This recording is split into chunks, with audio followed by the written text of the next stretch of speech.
తెలంగాణ రాష్ట్ర సాధనలో కేసీఆర్ పాత్ర ఎవరు కాదనలేంది. ఆ చరిత్ర అది కళ్ళ ముందు ఉంది. ఒక రాజకీయ పార్టీ లేకుంటే తెలంగాణ సాధ్యమయ్యేది కాదు. ఒక నిర్మాణం ఆయన ఉన్నది. కాబట్టి కేసీఆర్ లేకుండా తెలంగాణ ఎవరు అనట్లేదు, ఇక్కడ ఎవరు అనరు కూడా. అంటే తప్పు, దాన్ని మించిన బ్లైండ్నెస్ ఇంకోటి ఉండదు. అందులో ఎలాంటి సందేహం లేదు. కేసీఆర్ ఇస్ ద కీ పాత్ర. ఆయన ప్రధాన ఫ్రంట్ వారియర్ ఆయన, అందులో డౌటే లేదు. కానీ ఈ 10 ఏళ్ల కాలంలో జరిగిన పరిణామాలు నిజంగానే అంత బాగున్నప్పుడు మూడోసారి కేసీఆర్ ఓడిపోవడం ఏమిటి అని తెలంగాణ సమాజం అన్నది. అట్లా అనుకున్న వాళ్ళే వాడు ఓడగొట్టిన. ఎందుకు ఇది రివ్యూ జరిగిందా ఫస్ట్ ఇది చెప్పినాక ఇది దీంట్లో కోదాం.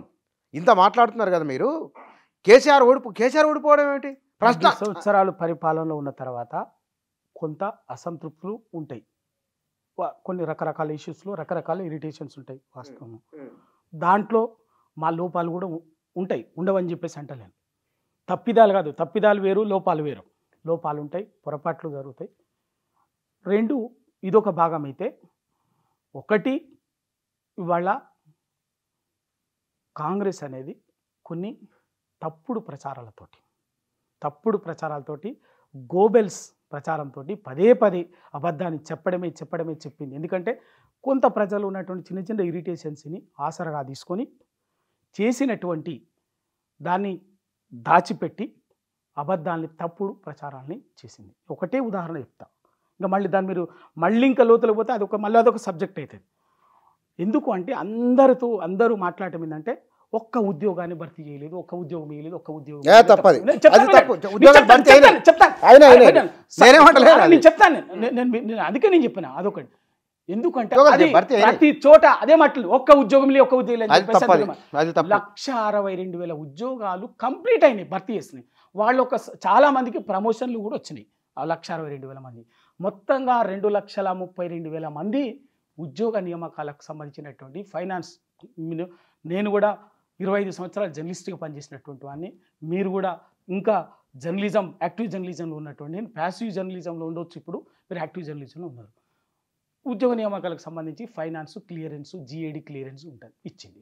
దాంట్లో 2,03,000 మందికి భర్తీకి ఇప్పటికే నోటిఫికేషన్స్ ఇచ్చింది.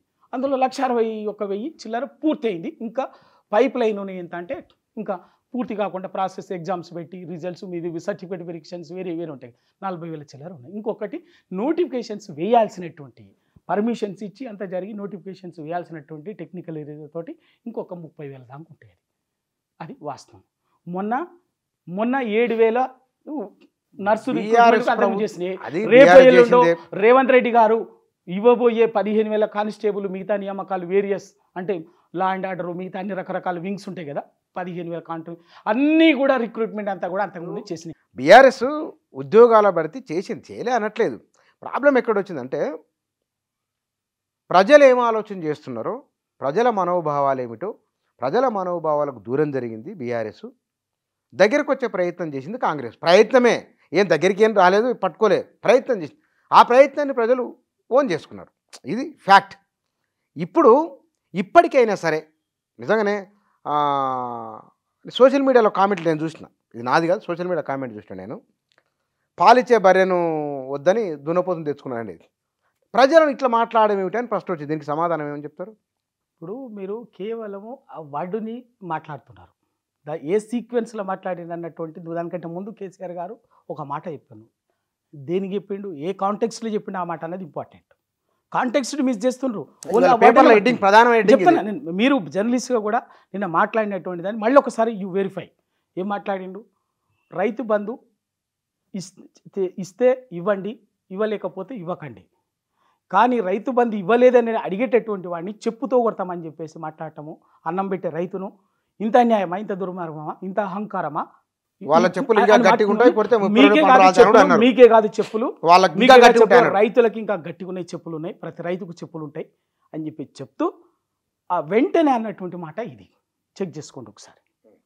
దాన్ని సీక్వెన్స్ని మిస్ చేసి కేవలం ఆ చివరి ముగింపు ఫ్రేజ్, మనం ఇంగ్లీష్లో ఫ్రేజ్ అంటాం, పదాల 2-3 పదాలకు దాన్ని మాట్లాడటం అనేది, చెప్పడం అనేది ఖచ్చితంగా బరాబర్గా. ఎందుకు అంటే ఇవాళ రైట్ ప్రజలు కారణం ఏమైనా కూడా, ఇంకా కూడా కేసీఆర్ గారు ఇంకో కూడా మాట మర్చిండు, గొప్పగా చెప్పిండు.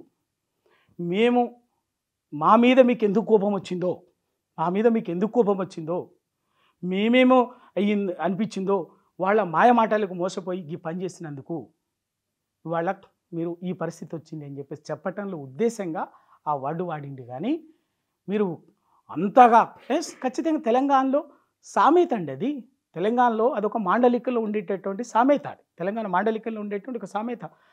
ఎందుకు ఒక మంచిని వదులుకొని మనం నష్టం చేసేదాన్ని తెచ్చుకున్నాం అనేటువంటి సెన్స్లో సందర్భంలో ఉపయోగించేటటువంటి సామెత అది. అది అన్ని వర్గాలు అందరూ ఆమోదయోగ్యంగా వాడేటటువంటిది అది.